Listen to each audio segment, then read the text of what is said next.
My name is John Thomas Patton. I'm here today with our new chief here in Costa Mesa, Chief Ron Lawrence. And we're excited to talk about a lot of different issues that are facing the city and his approach to law enforcement. Chief Lawrence comes from a long and distinguished background of law enforcement. And really, the first question I have for you today, Chief, is what was something that really got you interested in law enforcement? Is there a particular event, maybe where you grew up, that got you thinking, this is something I'd really like to do? Yeah, I was not one of those kids that grew up wanting to be a police officer. I grew up on a rice farm in a very rural community. And in fact, we had a resident deputy. His name was Phil Morrison. And no one ever said, go call 911 or go call the sheriff. They all said, go call Phil. And so my connection to law enforcement was Phil. And as I was growing up, we lived on this ranch house on a rice farm in the middle of nowhere. And we got burglarized. Our home got burglarized twice, and my grandfather's home, who was about a quarter of a mile away, was our neighbor. He got burglarized once. So 3 burglaries we experienced when I was a teenager and in middle school. And I know firsthand what it feels like to be a victim, to have your house burglarized, your stuff gone through, stuff stolen. And it's a horrible feeling, and I just detest that feeling. And so my heart goes out to the victims of crime, because I know firsthand what property crime feels like. And fortunately, 2 of those 3 we caught. I actually caught one of them myself as a teenager. And I think back on how I got into law enforcement, and that really kind of was my pathway in.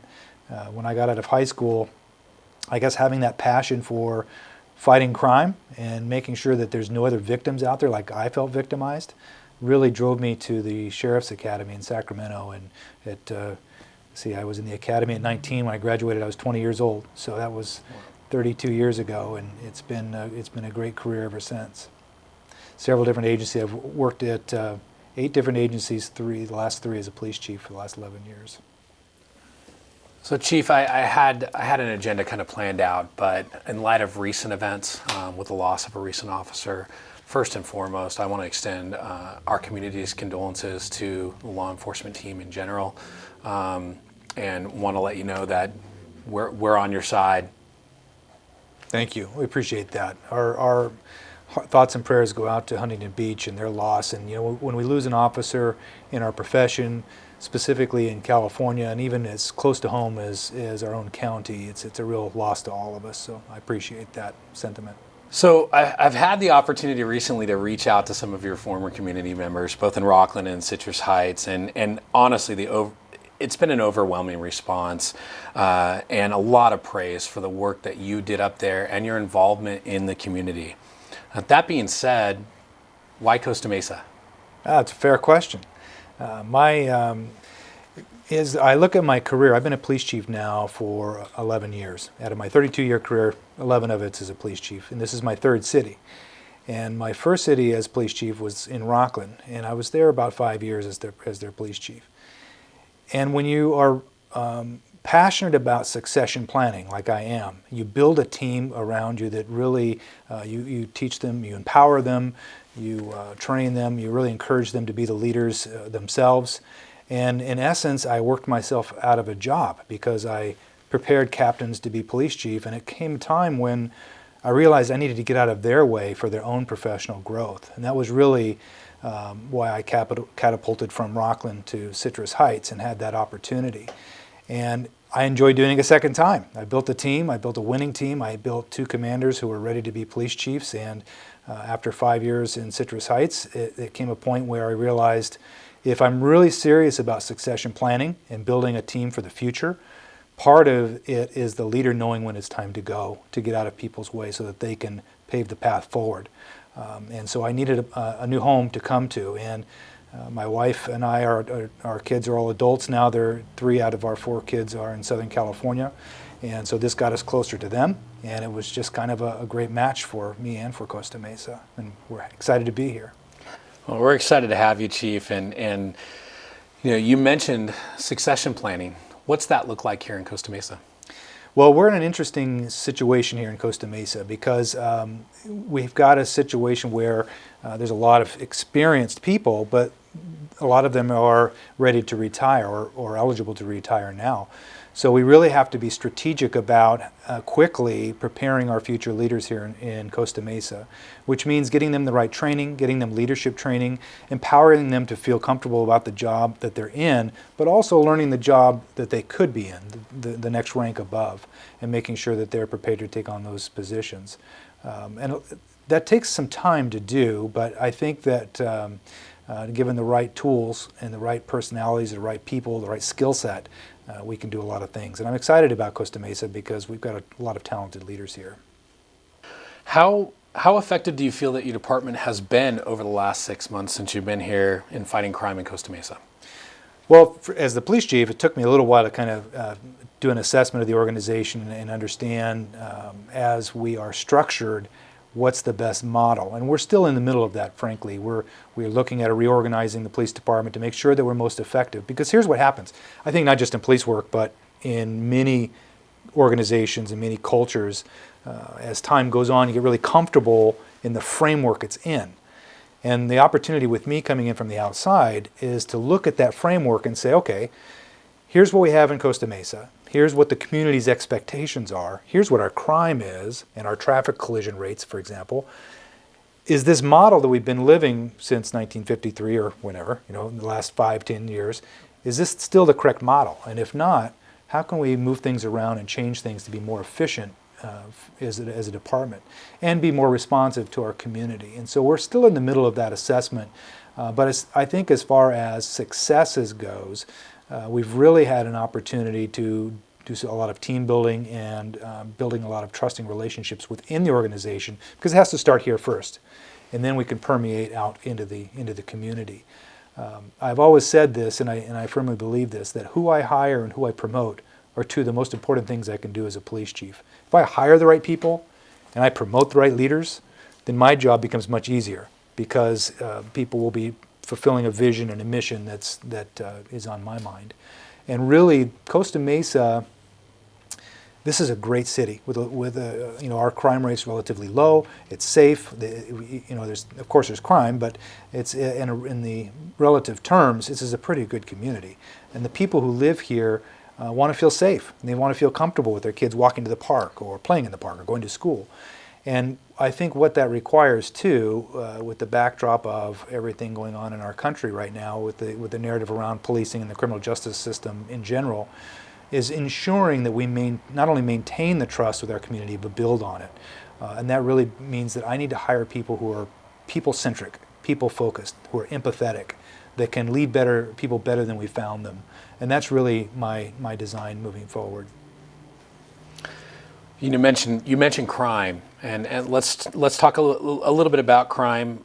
According to the most recent data from the FBI, and I understand that it's a year behind, the total crime rate in Costa Mesa is approximately 3,552 crimes per 100,000 people. That is 43.4% higher than the national rate, and 28.1% higher than the California total crime rate of 2,772 per 100,000.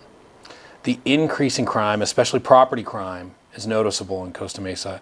Go to any of the neighborhood apps and you see two topics dominating the feeds: property crime and homelessness.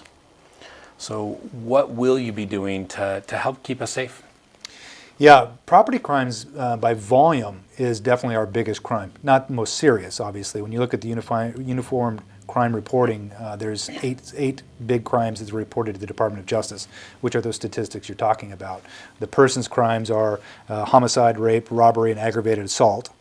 And then the property crimes are burglary, larceny, which is kind of a fancy way of saying theft, auto theft, and arson.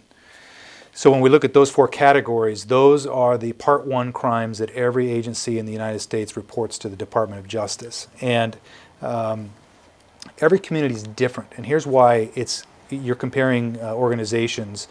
Here's why it's really a challenge to compare one jurisdiction to another.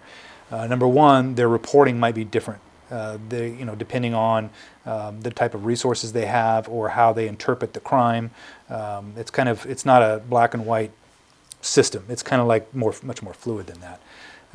A community might have more or less trust And what I mean by that is if a community doesn't trust their police department, they're not going to call them to report crime. And so that's a great indication and a great place to start, because Costa Mesa trusts their police department because they call us, and that's why we know that.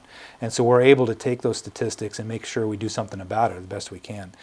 So by crime volume, ours is certainly larceny or theft, and typically burglary, although burglaries are down as of last year. But let's talk about larceny for a minute, because that, as I mentioned, is kind of a fancy way of saying grand theft or felony theft. And probably, I think that our biggest issue with property crimes or theft is catalytic converter theft. We saw a sharp increase last year. And here's the thing, it's not just Costa Mesa. It's not even just Orange County. It's not even the state of California. It's the entire nation. And unfortunately, we're in a situation where catalytic converter thieves can get to a car that is, a crime of opportunity. They can get underneath it. They can do a couple cuts of the exhaust system, and away they go within a matter of minutes or less. So it's really fast. And they take these catalytic converters and they take the precious metals that are inside of it and they take them to a recycle place, and that's where they get their money. I would like to see some legislation that tells car manufacturers to secure catalytic converters in a better manner, because if they were secured from the get-go when you buy a car off the lot, that was in such a way that it becomes at least more difficult to remove, if not impossible, that would solve our problem overnight with catalytic converter thieves. Us police chiefs have been racking our brains for a long time about this issue because it's frustrating. If in the middle of the night somebody can go down a residential street, and we don't have police officers on every street, we go to respond to calls as quickly as we can. If they can get there in a minute or two, steal that, and they're out of that neighborhood, we're not able to catch them. So we use cameras. We'll often surveil a neighborhood and ask for, a lot of people have smart doorbells that have video cameras or cameras on the front of their homes. If it's in a business area, we can surveil those cameras. So we try to look for license plates, for example. Moving forward, we are in the middle of researching what camera system might be better for us to put at strategic places in the city, entrances to the cities. And there's different companies and platforms. So we've got to find out what works best for Costa Mesa. But that will help us, because then we'll be able to capture those license plates that are coming and going, and those that are, when we have a crime like a catalytic converter theft, we can hopefully kind of narrow down that framework of who we're looking for. Yeah, that's interesting response, because the next question, the follow-up question, was really about those camera systems. One of our citizens had mentioned the flock camera system for, as both a deterrent and a way to track down offenders. What do you do, though, when you do track down those offenders and maybe they go to LA, and now you're having to deal with two jurisdictions, and how do you follow up on those crimes when maybe a second jurisdiction isn't as eager to follow up as you might be in this community? Well, where the crime originated is who's responsible. So if it happened in our jurisdiction, whether it's in LA or Sacramento, it's still our crime that we're responsible to apprehend. And if we can identify a suspect, then that goes into a statewide database that other agencies would help us track them down. So in other words, if we identified a person by name and date of birth, then we could have the entire state of California watching for them, because they'd have an arrest warrant for their arrest. So that's kind of how that works. But we have to have enough to establish what's called probable cause to make an arrest. And that means that we know enough information to say this person committed this crime. And that's not always easy to do, but that's the bar we have to pass before we can go out and arrest somebody. We have to have probable cause that they committed the crime. Yeah. You mentioned cameras. What about us as citizens? What are some things that we as citizens, maybe a list of things that we can be doing to protect ourselves, to protect our neighborhoods and our community? Yeah, that's a great question. I'll tell you, one of them starts with Neighborhood Watch. And we have a great Neighborhood Watch program here in Costa Mesa. We have 36 Neighborhood Watch groups right now. I'd like to see more. And that really is a matter of neighborhoods, small neighborhoods, like a block at a time or a couple blocks maybe, depending on how it's configured, knowing each other, understanding their neighborhood, knowing who lives there, who doesn't, and keeping an eye on each other's homes, really. And through that program, our Neighborhood Watch program, we've got a great crime prevention program here in Costa Mesa. Our staff does a great work. They do what's called crime prevention through environmental design. So through these Neighborhood Watch meetings, they can go educate the communities on what they can do to protect themselves. Because the police can't be everywhere all the time, right? So we have to look at when a crime occurs, whether it's a residential burglary or an auto theft or what have you, we look at what was the cause of that crime and what could we have done better to protect ourselves. And that's what feeds that information. So there's things like lighting the front of your house, making sure it's well lit, cutting back the shrubs, making sure there's no place for burglars to hide. When you pull into your garage, make sure the garage door comes down before you jump out so that an assailant can't come up and get you. Making sure your gates are locked. Cameras are incredibly useful for us because if someone, some of them come up, you ring the doorbell, the camera's already on, or it's motion sensor, so as they're walking up to your door, the camera goes off. Those are incredibly valuable because then that narrows us down to when we're looking for a suspect, if that person committed the crime. Now we're looking for a specific gender, what the clothing they were wearing, did they have any facial hair, that type of thing. So it's very useful. With regards to keeping our neighborhoods safe, has there been any thought given to an online reporting system that's easily accessible for residents where they can look and see crimes in a specific area so that they know to be more alert, maybe in one neighborhood versus another neighborhood? Yeah, we actually have that. If on our Costa Mesa Police website, there's two things you just mentioned: online reporting, which people can report crimes online, as well as our crime map. So people can look at a crime map of the city and see what's happened over the last 14 days in their neighborhood or throughout the city. Great. We're going to switch gears a little bit and talk a little bit about some of the housing requirements that are implemented by the state and how it might affect you.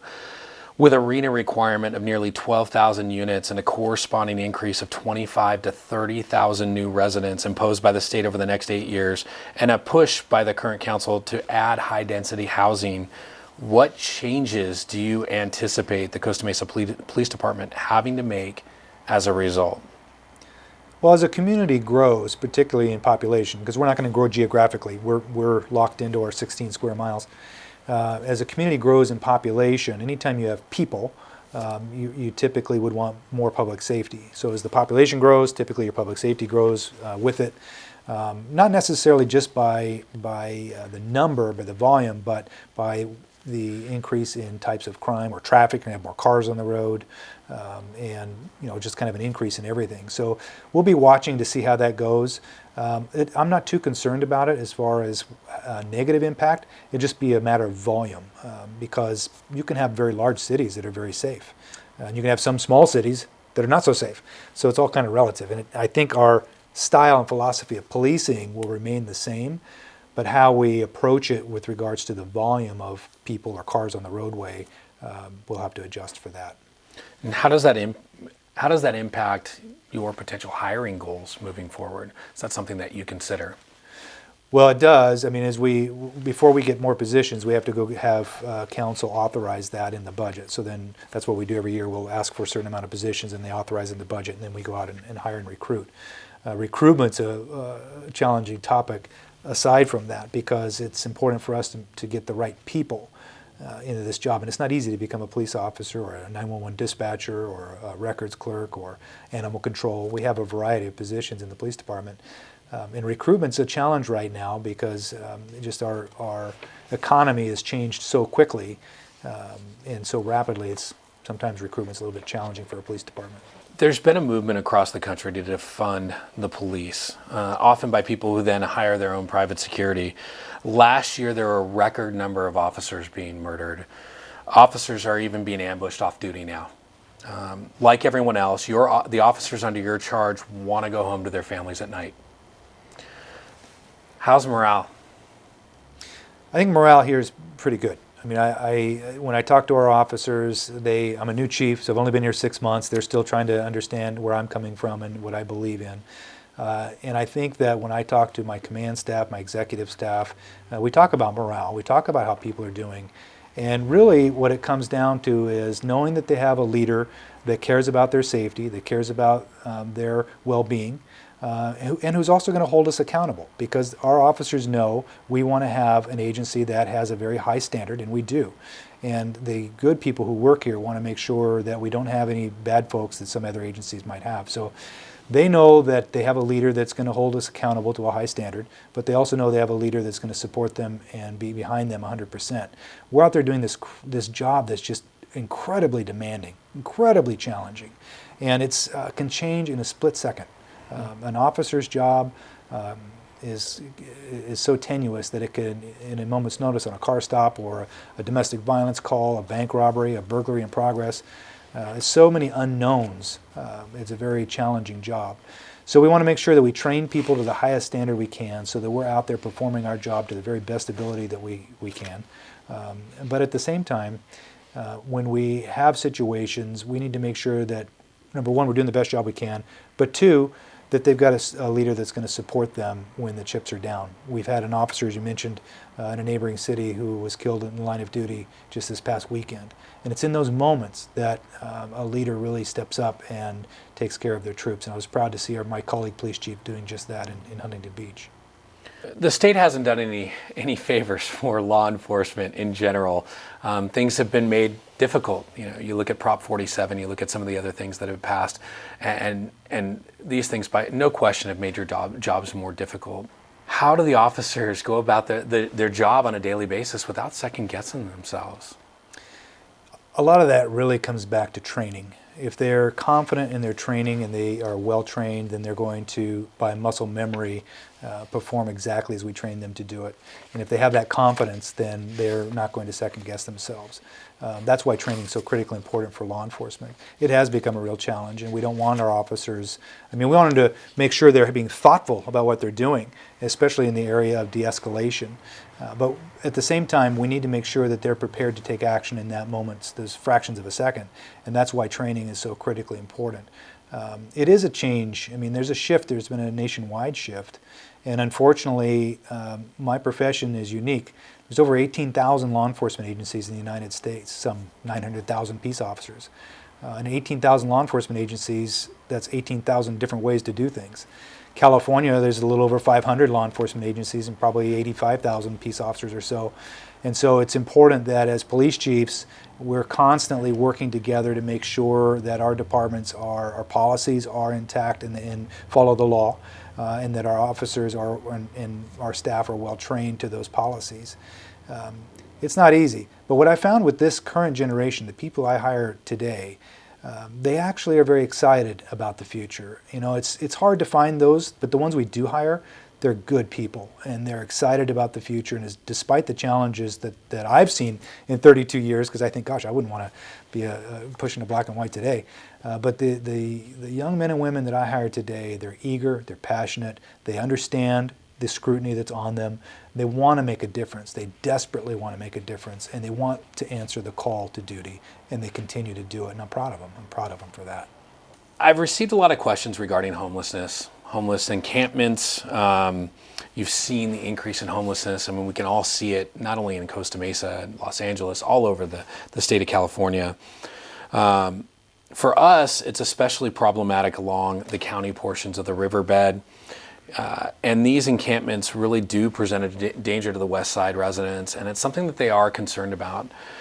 What's your plan regarding that area, working with the county to police that area and those homelessness encampments, and the problem of homelessness in general and its impact upon crime and the quality of life here in Costa Mesa? Sure. Yeah. I was actually pleasantly surprised, to be honest, when I came to Costa Mesa. The homeless population was actually a lot lower than, say, where I came from. I think that when I look at Costa Mesa, there's some good plans in place. There's the Bridge Street shelter that I think has 72 beds. They do a great job. I don't know if you've ever seen that, but they do a phenomenal job of welcoming people in, holding them accountable, and then getting them into the right programs if they want to avail themselves to that. The problem or the challenge comes where you've got these service-resistant folks that just don't want to be in a shelter. They don't want to get help. They don't see the need, and so those are the folks that are out there and not necessarily wanting to go into a shelter or get any help. But there's been another shift in society, not just here in Costa Mesa, but California and I think throughout the U.S., a movement away from homelessness being a police issue. Because policing is to keep people safe. That's what we are. We're peace officers. We keep the peace. Our job, I mean, and when you look at homelessness, that's really a societal issue. We're talking about access to programs. We're talking about, in some cases, mental health. In some cases, we're talking about addiction to drug or alcohol. None of those, unless they're associated with crime, really is a police role. And so when we talk about homelessness as a society issue, I'm happy to see Costa Mesa actually doing some things right. There's shelters available to them, there's programs available, and we continue to see more movement in that area. When it comes to policing, though, in the areas you're talking about, we just have to continue to make sure we have a presence there, that we're working with the county, we're working with neighboring jurisdictions like Santa Ana or Huntington Beach, that we are, number one, outreaching to people and availing them to the help that we can if they want to take that help. And two, those that are committing crime, that we hold them accountable. If they're, especially if they're violent crimes, then those folks need to be apprehended and taken into the criminal justice system. But I'm excited about Costa Mesa working in partnership with Health and Human Services and mental health, and working on some outreach and getting some of those folks that are suffering from mental illness some help, because that's a big part of the problem. Many decades ago, a lot of the state-run hospitals were shut down, and so there's not a lot of bed space for people suffering from mental illness, and so they're in our communities and throughout the state, and so we really need a mechanism to get them the resources that they need, and that's really Health and Human Services and the mental health side of things. And I see a partnership there with the police. There's been I've seen other models where Health and Human Services will partner with the police. In fact, we had this in my last agency, and they go with us in the same car. So if we have a mental health crisis, you've got a mental health worker but a police officer there, because there's a security issue, especially if they're violent or they're a threat to themselves or a threat to somebody else. But the social worker can play a huge role in alleviating the police officer after the fact. Once we calm things down, de-escalate the situation, the mental health worker can then take them into the right programs and even have a wraparound case service, so that they're going to revisit them in a week from now or 2 weeks from now or a month from now, to make sure that they're continue to take their medication if that's a part of the program, or that they're getting the right program. Well, that's a great response. And as a follow-up to that, what do you say to the local business owners who say this is a bigger problem? What do I do about the people sleeping in front of my door? How do we handle the situation with compassion, understanding that, as you had mentioned, there are extenuating circumstances most often in play: mental illness, drug addiction. What do you say to the local business owner when they do have homeless people encamped in front of their businesses and they're just trying to run a business? Yeah, no, I get that. They shouldn't be held to that situation either. I mean, to some degree, if someone's camping in front of their business or causing a disturbance, now you've got the business almost held victim to that situation. So what I would say is to continue to call us, continue to let us try to resolve the issue, whether it's us or mental health or some other services, to get those folks the help that they need. But if it's somebody that's encamping in front of a business or blocking a way, for patrons to come in, keep calling us, and we'll keep coming, and we'll keep trying to resolve the problem. I empathize with the business owners and our business communities, because they shouldn't have to deal with some of those things either, and I totally respect that. Well, I appreciate you saying that. We actually live here in Eastside Costa Mesa, and we had a homeless woman encamped in our driveway, in a private driveway, and we had to make 4 calls before she finally decided to move on. And it was concerning for me as a husband and a father, with my wife at home alone most of the day. So I appreciate the collaboration between the department and Health and Human Services and the Bridge Shelter, among others. I think also getting the faith community involved is really important.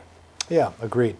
I agree. The faith community plays a huge role, and I've had the great opportunity to meet with some of them and interface with Trellis and some of the other organizations here in Costa Mesa. And there's a strong faith-based group here, and it's of all religions, and it's nice to see that.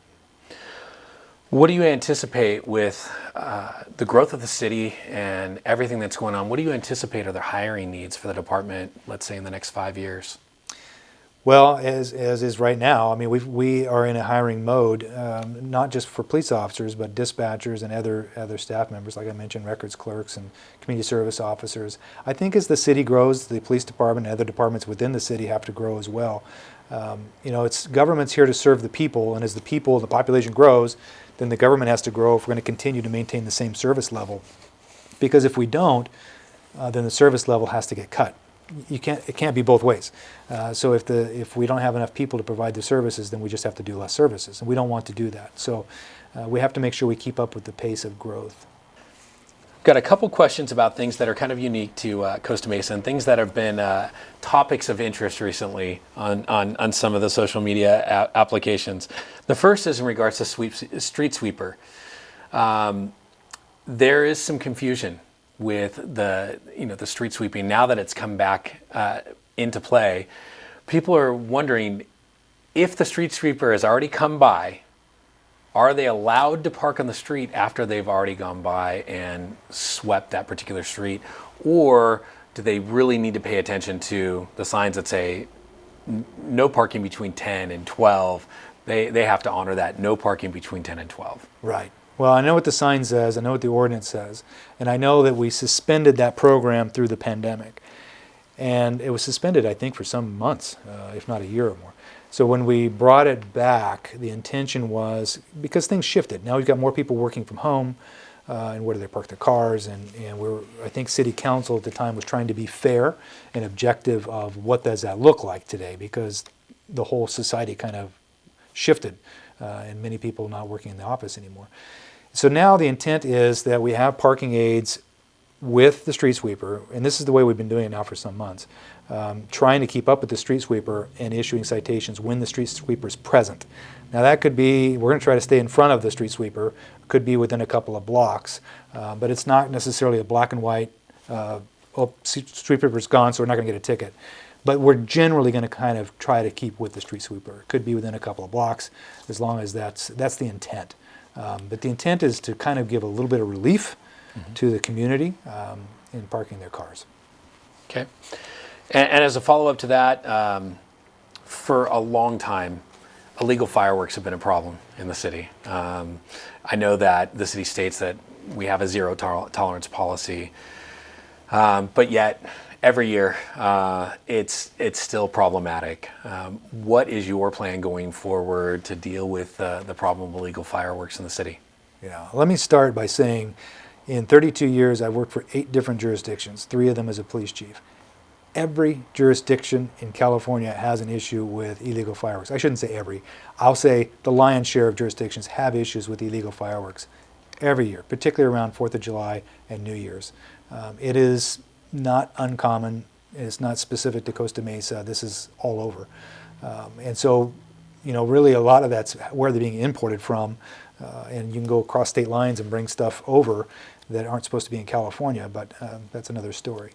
So as far as what we're doing moving forward, when we have those periods of time, 4th of July, New Year's Eve, we'll work closely with our fire department, with our fire marshal. We'll make sure that we've got extra patrols out and available. The problem is it's really difficult to catch somebody. If somebody's lighting off fireworks, now imagine it's 4th of July, so everybody's got fireworks, and then we get a report of fireworks being set off in a neighborhood. By the time we get there, the fireworks are already spent. So it's hard for us to capture them in the act. But now we have some drones, which will help us. When we have extra patrols out there, that will help us. If somebody's willing to make a citizen's arrest, when they see somebody setting off an illegal firework, that will help us.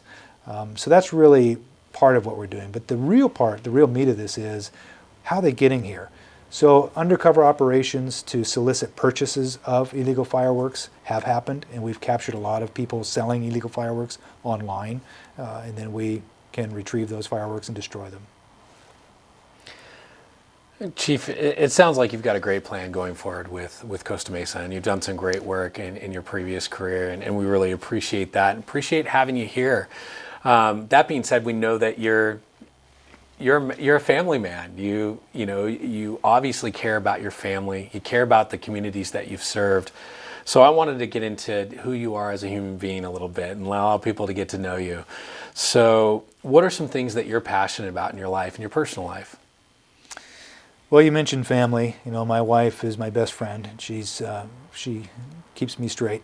Our kids are all grown, which is nice. You know, and I think what I'm passionate about is creating an environment where people feel comfortable to live. They're happy. I think about my own self. You know, what do I want in my off-duty life, in my living space? Do I want to feel comfortable and safe?